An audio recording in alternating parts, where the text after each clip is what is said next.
Olá, nosso tema de hoje, epilepsia, mitos e verdades. Afeta cerca de 1% da população brasileira. No mundo inteiro, segundo a Organização Mundial da Saúde, são 50 milhões de pessoas com epilepsia. É uma doença que afeta, ligada ao funcionamento do nosso cérebro, mas por desconhecimento ainda é cercada por muito mito, por muito preconceito, por muito estigma. Por isso, meu convidado de hoje, eu tenho a honra de receber um dos maiores especialistas nesse assunto. Estou falando do neurologista Dr. Lécio Figueira. Deixa eu apresentá-lo melhor a vocês.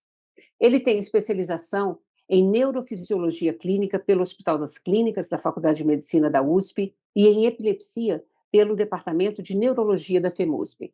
Pós-graduado em neurologia pela Faculdade de Medicina da Universidade de São Paulo, é um neurologista ligado ao Instituto de Psiquiatria do Hospital das Clínicas e também é vice-presidente da AB, Associação Brasileira de Epilepsia. Seja muito bem-vindo, doutor Lécio. Muito obrigado, Lina. Eu que agradeço o convite. Vamos falar um pouco sobre epilepsia, um tema que é muito pouco falado, perto do quão frequente ele é e quão importante. Perfeito. Então, vamos começar explicando para a nossa população o que é epilepsia, doutor Lécio? Bora lá. Epilepsia é uma doença do cérebro. A primeira coisa é essa, não é uma doença espiritual, não é uma coisa que vem do além, é uma alteração do funcionamento cerebral. O melhor jeito de explicar isso é que a epilepsia é um curto-circuito do cérebro. E é isso mesmo, o cérebro trabalha com eletricidade. Os impulsos elétricos que a gente gera no cérebro fazem com que a gente pense, com que a gente haja, com que a gente guarde as memórias. Tudo é baseado em processamento elétrico e que é acoplado com a parte química também do cérebro. Então, quando você tem um desbalanço desse metabolismo do cérebro, dessa atividade cerebral, que óbvio está relacionado com os transmissores químicos, essa atividade, quando ela fica excessiva, anormal, ela causa uma alteração localizada ou mais ampla do cérebro, e dependendo da região do cérebro onde acontece o curto-circuito, você vai ter o que a gente chama de crise epilética.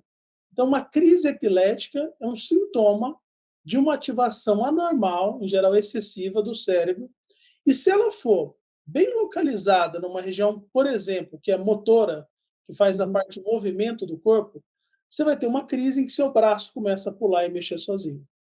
Se você tem uma alteração do teu cérebro, que é na região visual, você vai ter uma alteração que você começa vendo coisas, formas, cores, e aí pode ou não espalhar mais pelo cérebro. E quando essa crise, ou seja, atividade elétrica cerebral, espalha para os dois lados do cérebro, aí você tem o que a gente chama de crise tônico-clônica, é chamado leigamente de convulsão, que é o que todo mundo conhece. Todo mundo acha que epilepsia é uma pessoa que tem deficiência mental, que não é normal, que toda hora cai no chão, fica se debatendo, baba, urina na roupa, morde a língua, que isso todo mundo acha que epilepsia é isso, e não, entendeu?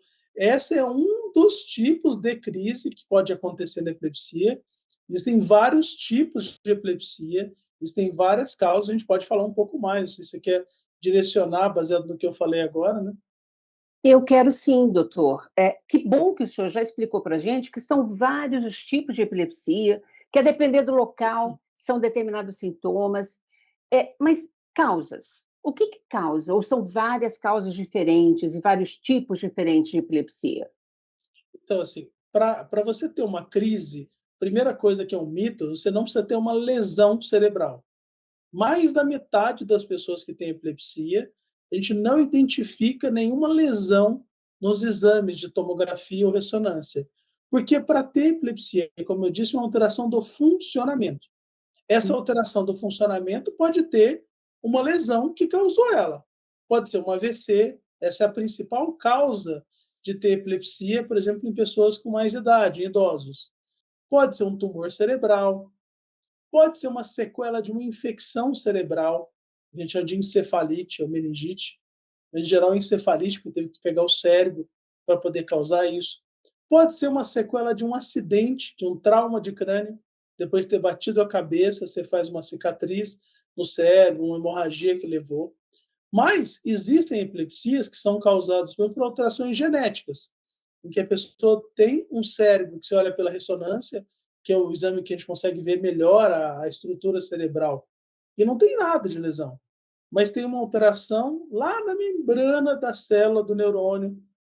Não sei quem lembra lá da biologia, membrana celular, camada bilipídica, tem uns negocinhos que chama de canais, em que você tem sódio, potássio. Então você mantém um balanço elétrico dos neurônios. Por isso que eles disparam, porque eles têm eletricidade na membrana deles. Então, se você Uhum. tem uma alteração do funcionamento dessa membrana que mantém esse balanço elétrico, você começa a ter disparos anormais. Então, tem epilepsias tem uma causa puramente genética, entendeu? Em algumas Uhum. pessoas, essa alteração genética leva a outras consequências, em outras, só a epilepsia. E é muito comum que a gente tenha uma mistura dessas coisas. Então, Uhum. existem estudos mostrando, por exemplo, que pessoas tiveram uma hemorragia cerebral. Se ela tem história na família de epilepsia, a Uhum. chance dela ter epilepsia depois dessa hemorragia cerebral é muito maior do que em pessoas que não têm história de epilepsia na família. Ou seja, não é só a lesão do cérebro que está causando a epilepsia. Existe uma predisposição genética que está lá nos seus genes, então, que algumas vezes vem de forma familiar, que quando você tem a lesão, fica mais fácil de desenvolver epilepsia. Enquanto para outros que não têm a história familiar, é mais difícil de acontecer. Ou seja, tem um monte de causa, isso precisa ser Uhum. investigado de pessoa a pessoa para poder entender. A parte genética, como eu falei, é a parte mais nova que a gente tem descoberto mais. Tá. O que a gente mais está acostumado a falar é de lesões cerebrais causando, mas assim, cuidado, porque muitas pessoas têm epilepsia e têm exames normais. Isso é um problema, porque as pessoas têm dificuldade de Hum. entender e até de aceitar. Como é que você está falando para mim que eu tenho Uhum. epilepsia, mas meus exames são normais? Não sei se você entendeu. Essa mensagem é Olha difícil só. para algumas pessoas. Então, assim, Sim. você pode sim ter epilepsia com um exame normal, porque a alteração é do funcionamento. Então, o diagnóstico de epilepsia, voltando, é um diagnóstico clínico. Você contar para o médico o tipo de crise que você está tendo, Uhum. várias vezes isso é suficiente. Quando a pessoa termina de me descrever, e às vezes não é ela, né? Porque às vezes a pessoa, ainda mais em muitas crises, é comum a pessoa sair fora do ar, de perder a consciência. Então, às vezes não Tá. é ela me contando, ela me conta às vezes, o que ela sente antes de ter ou depois de ter, mas o familiar, o pai, a mãe, o cônjuge, o companheiro do lado fala, na hora que ela tem, ela faz isso, isso, isso. E hoje em dia tem um negocinho que chama telefone, né? Então, se você pegar Aham. isso aqui e filmar enquanto a pessoa estiver tendo a crise e Uhum. mostrar, é óbvio que nem todos os médicos vão ter toda a experiência para analisar isso, mas Tá. especialistas na área, principalmente neurologistas mais treinados em epilepsia, com um vídeo feito por celular, isso ajuda muito, Nina, a discriminar se é crise, qual tipo de crise, ajuda muito no tratamento e às vezes é até melhor do que os exames, porque os exames vêm normais, Entendi. não só a ressonância, a tomografia, mas até o eletroencefalo, que é outro exame Uau! importante para Aham. diagnosticar epilepsia. Porque imagina, se você pegar o cérebro, posso até pegar uma aqui para dar um exemplo, não sei se vai ficar bom, mas se você pegar um cérebro, Tá. se o foco da crise for muito profundo, aqui embaixo, por exemplo, o eletrodo está aqui em cima, os fiozinhos são colocados aqui em cima. Então, tem que ter um campo elétrico, uma atividade cerebral, que passe pela pele, pelo osso, e você pegue aqui nos fiozinhos. Então, a alteração tem que ser grande o suficiente para ser vista no eletroencefalograma. Então, dependendo do lugar onde é o foco, se ele for aqui embaixo, no meio, você não vai ver onde é que está começando a crise. Então, às vezes, a pessoa Uhum. tem eletroencefalo normal, ressonância normal, mas tem epilepsia. Às vezes, você vendo a crise é o jeito mais adequado, além da história sendo filmado para poder fazer o diagnóstico. Um apanhado de como a gente pensa e como a Mas gente faz o diagnóstico.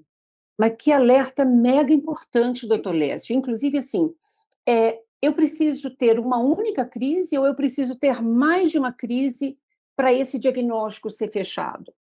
Então, o diagnóstico de epilepsia tradicionalmente é feito quando a pessoa tem pelo menos duas crises na vida. Por quê? A gente sabe que assim, uma crise é muito comum de ser visto na população. Tem estudos que mostram que até 10% das pessoas vão ter pelo menos uma crise na vida. E essa crise pode acontecer por motivos que a gente chama provocados. Assim, se você tiver diabetes e tomar muita insulina e a glicose cai muito, você pode ter uma crise. Mas isso não é epilepsia. Aconteceu porque a glicose estava muito baixa. Tá. Se você tiver uma diarreia muito intensa, estiver tomando remédios que abaixam o sódio no teu corpo e o sódio cair muito, você pode ter uma crise. Uhum. Se você tomar alguns tipos de medicamentos, aí são vários, assim, alguns remédios aumentam a chance de ter crise, ainda mais se você tiver uma alteração do funcionamento do rim ou tiver tomando uma dose excessiva. Às vezes excessiva, às vezes não é excessiva na dose que o médico prescreveu, mas para aquela pessoa, para o metabolismo dela, Tá. entendeu? Intoxicar com o remédio. Essas situações, assim, não são epilepsia. A pessoa teve Uhum. crise com um fator que estava causando naquele momento. Então, assim, quando você tem duas crises na vida, Uhum. com mais de 24 horas de intervalo, você observou que se as crises são muito próximas umas das outras, isso não Uhum. aumenta tanto a chance de voltar a ter crise. Então, se tem duas crises, mais de 24 horas de intervalo, sem uma causa muito clara, aí não Tá. vale falar, porque eu fiquei um pouquinho sem dormir, porque eu estava Uhum. estressado. Não, é uma coisa médica, bem Uhum. documentada. Essas alterações que eu estou falando, inclusive dos exames, são alterações graves. Assim, não é um pouquinho de hipoglicemia. Tem que ser uma Tá. hipoglicemia importante. Não é um pouquinho de hiponatremia, tem que ser uma hiponatremia importante. Então, se não Uhum. tiver nenhuma dessas causas, isso repetir, a gente sabe que a partir da segunda crise, a chance de vir a terceira, a quarta, a quinta é acima de 60%, 70%. Ah, é Então, bastante. assim, é um Aham. diagnóstico estatístico. Assim. Tá. Existem pessoas que têm duas ou três crises na vida e não vão ter mais? Acontece, Mas é mas na mais raro. prática é mais Uhum. raro. Na prática, assim, se você tem uma crise na vida, você tem 70% de chance de nunca mais ter crise. Logo, depois de uma única crise, em geral, a gente não trata. Tá. Mas depois que você teve duas crises, você só tem 30% de chance de não acontecer de novo. Como a Uhum. epilepsia é uma doença grave, a crise pode machucar, colocar a pessoa em risco. Em geral, depois da segunda crise, a gente faz diagnóstico de epilepsia e começa a tratar. Tá. Existe a possibilidade, só uma coisa a mais, assim, só para Aham. tem pessoas que vão ficar, mas eu não tive, só tive uma crise na vida e o médico falou que eu tenho epilepsia. Sim, hoje em dia a gente faz diagnóstico depois de uma crise. Quando a gente sabe que depois de uma crise, a sua chance de voltar até a segunda, a terceira, a quarta, a quinta é Uhum. tão alta quanto se você já tivesse tido duas ou três. E a gente sabe isso como? Se Hum. você teve uma crise, tem uma lesão na ressonância que é capaz de causar a crise, a gente sabe que está lá o motivo, não sei se entendeu. Então a chance de Claro. voltar a ter de novo é alta. Então, uma crise com uma ressonância, com uma lesão que causa epilepsia, é diagnóstico de epilepsia. Tá. Uma crise com eletroencefalograma mostrando o foco, a predisposição está lá. A gente Tá. também faz diagnóstico de epilepsia. Essas são as principais situações em que só depois de uma crise a gente também faz o Vai. diagnóstico de epilepsia. Nossa, esclarecimento muito preciso. Mas eu vou precisar chamar um rápido intervalo, doutor Lécio, e a gente continua no Combinado. segundo bloco, tá? Você não sai daí, não. Tem muito mais no segundo bloco. Até já.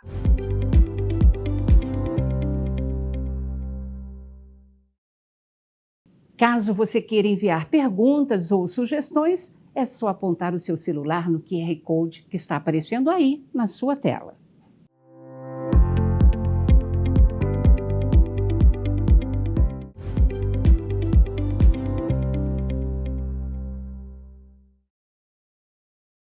Voltamos hoje falando sobre epilepsia com o especialista neurologista Dr. Lécio Figueira, que é do Instituto de Psiquiatria do HC e também vice-presidente da Associação Brasileira de Epilepsia. Dr. Lécio, podemos reforçar a questão dos tipos de crises dentro da epilepsia? Perfeito, Lina. Acho assim, um ponto importante é que a crise mais conhecida é a convulsão. Todo mundo fala que é a crise tônico-clônica, como eu disse, aquela pessoa que cai no chão, se debate. Inclusive começa assim, a pessoa em geral dá aquele grito no começo, que eu vou até imitar, é meio feio, mas todo mundo identifica bem que, assim, como o músculo contrai, toda a musculatura contrai na hora da crise, o ar sai bem apertado do pulmão e faz na hora, a pessoa se estica, depois ela cai, se debate, espuma a boca, baba, fica roxa, urina na roupa, depois fica com dor de cabeça, confusa. Isso é a crise tônico-clônica, mas tem vários outros tipos de crise. Tem, por exemplo, crise que a pessoa só tem um choquinho, pula o braço assim, dá uns pulinhos, que chama mioclonia. Tem as crises de ausência, que acontecem mais em criança, que a pessoa dá uma paradinha, fica alguns segundos fora do ar, às vezes dá umas piscadinhas e depois já volta e nem percebe que teve e continua do ponto onde parou. Mas não confundir, porque tem crise em que a pessoa dá uma parada, mas não são crises de ausência. Tem crise que a gente chama de crises focais, com parada comportamental, que o foco é só numa região do cérebro, mas a pessoa dá uma desligada, fica meio com o olhar meio perdido, o olhar meio arregalado, ela faz umas coisas de mexer a boca, mexer as mãos, assim, esfregar, fica meio fora do ar, e às vezes disso ela já volta meio confusa, ou às vezes começa com isso e depois ela vai ficando dura, enrijece e tem a convulsão depois. Então, assim, eu estou dando alguns exemplos de tipos de crise, entendeu? Doutor Lécio, importante essa sua observação, mas mesmo essas crises que o senhor mencionou, que às vezes a pessoa do lado nem percebe que é uma crise epiléptica, é importante ser observado e que a gente tenha consciência, porque é importante também a gente ir para o médico e tratá-las. Com certeza, isso é um problema em tratamento de epilepsia, porque é muito comum que a pessoa tenha crise e não perceba que teve a crise. Tem Uhum. um estudo recente que colocou que mais da metade das crises não foram percebidas pelas pessoas com epilepsia. Então, isso é um problema. Às vezes, a família aponta, olha, ele está tendo as ligadas, a pessoa fala, não, não estou, não. Eu não estou tendo nada disso, não. Não sei porque estão falando isso. Não é nem que a pessoa está se sabotando, entendeu? Mas é quem tem, ou algum familiar, de entender isso, que a pessoa não percebe que teve a crise. Então, quando ela não percebe, não é real. Ela não viu, entendeu? E até a hora do celular ajuda também. De novo, vão lá celular, filma as crises, porque fica até mais fácil para o médico perceber, e às vezes tem mais crise do que está percebendo. Isso é importante, porque imagina, você está cozinhando, panela quente na frente com fogo. Você sai fora do ar e fica parado por 10, 15 segundos. Você pode bobear e botar a mão na panela. Isso eu já vi pessoa que achou que a mão era a colher, que estava confuso depois da crise, e mexeu com a mão na panela fervendo, e queimou toda a mão, ou virou a panela em si, ou pegou fogo, entendeu, na casa ou nela. Então, essas crises, se estiver dirigindo, se a pessoa não está, continua dirigindo, que não pode, se está tendo crise, continuar dirigindo. Tem que estar controlado. Para quem tem epilepsia pode dirigir, desde que esteja controlado.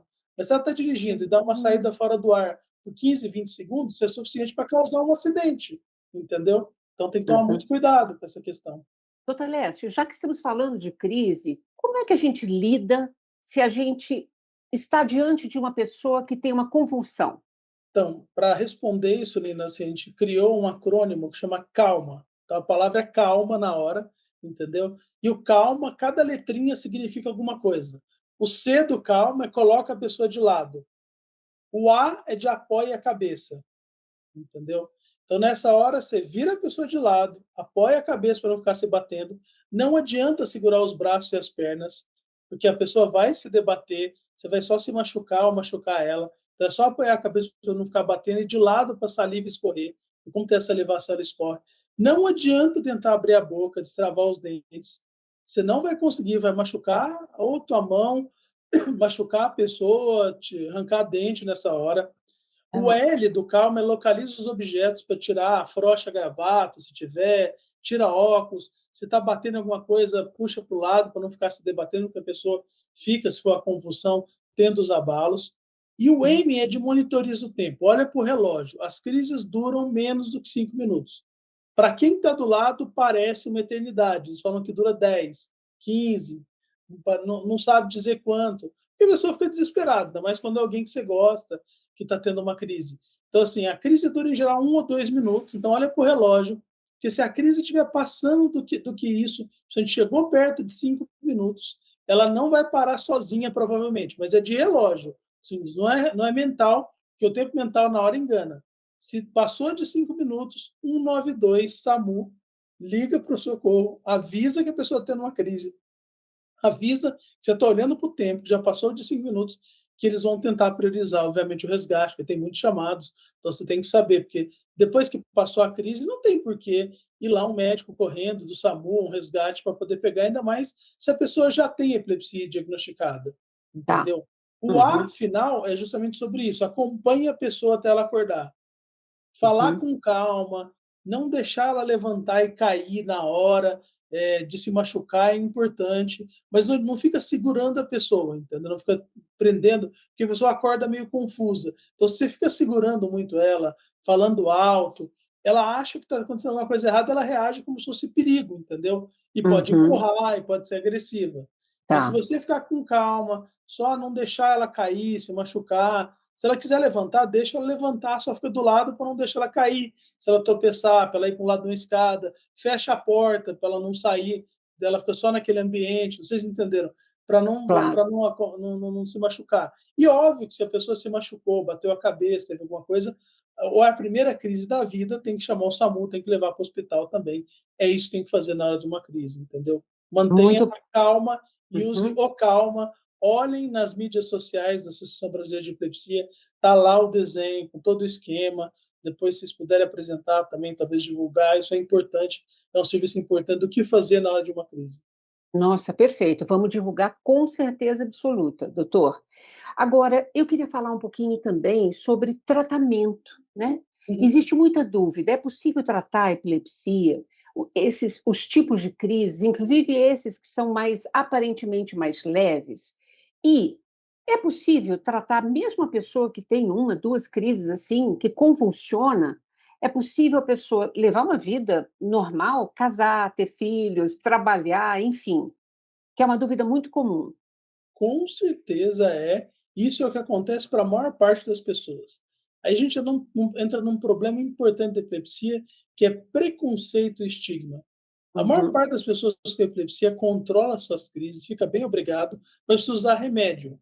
Os remédios controlam as crises da maior parte das pessoas.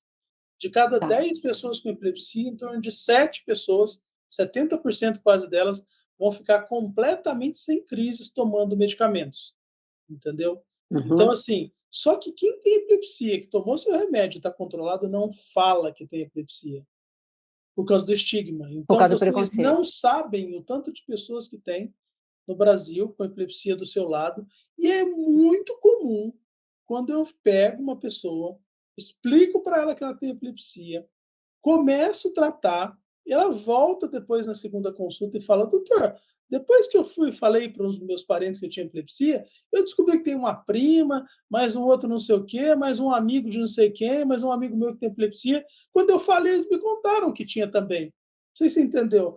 É que a pessoa não conta, entendeu? Porque tem o preconceito. Então, Uhum. sim, a maior parte das pessoas com epilepsia vai controlar com remédios.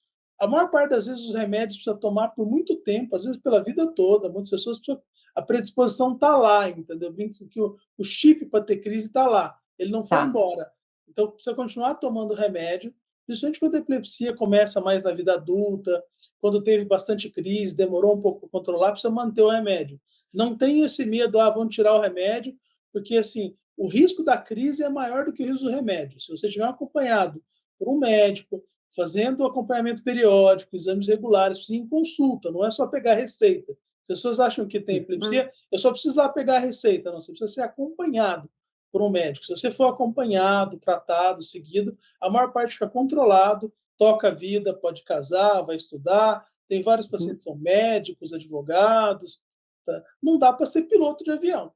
Uhum. É uma coisa que tem a limitação. Não dá para ser motorista profissional.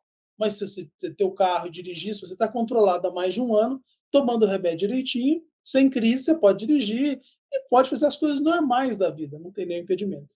Nossa, que explicação maravilhosa. Doutor Lécio, nosso tempo acabou. O programa vai ficar de espaço aberto, viu, para a Associação Brasileira de Epilepsia. E eu quero um recado final seu para a população, porque a gente, infelizmente, tem que encerrar. Perfeito, Ana. Colocar assim, as mensagens principais. Epilepsia é uma doença comum. Se você receber diagnóstico com um familiar, vá atrás de informação, mas não se sinta a última pecinha, a última biscoito no pacotinho, entendeu? Tem um monte de gente por Uhum. aí vivendo a vida com epilepsia, muito bem, obrigado. Tem que se tratar, usar os remédios controla a maior parte das pessoas. E um ponto que eu não comentei é que, assim, sim, existe uma parte das pessoas com epilepsia que tem crises mais difíceis de controlar, mas isso é em torno de um terço das pessoas em que vai precisar de mais remédios, vai ter um pouco mais de dificuldade. Alguns vão precisar de tratamento especializado, de cirurgia para epilepsia, mas que mesmo nesses casos existe solução para muitos ficarem ou sem crise ou muito melhor, mas eles vão precisar de uma ajuda mais especializada. Então, mesmo nos casos difíceis, tem uma luz no fim do túnel, tem muito tratamento para poder ser feito. E epilepsia é uma doença mais frequente do que muita coisa que se fala, do que Parkinson, esclerose múltipla, esclerose lateral amiotrófica, só que não tem a mesma atenção, e acho que é importante o que a gente está fazendo hoje, de divulgar mais, de falar mais sobre o assunto, e que isso fique mais claro para as pessoas. E obrigado, se tiver outra oportunidade, a gente está aqui de volta, a gente explica sobre algum outro tema mais específico, né? A gente vai a algum tema mais pontual, se vocês quiserem. Vou querer com certeza absoluta. Muitíssimo obrigada. Participação preciosa, viu, doutor Lécio? Muito obrigada mesmo. Obrigado pelo convite. Tchau, tchau. Obrigada a vocês também que nos acompanham por aqui. Olha que bacana. Compartilhe com os familiares, com os amigos, esse esclarecimento do doutor Lécio Figueira.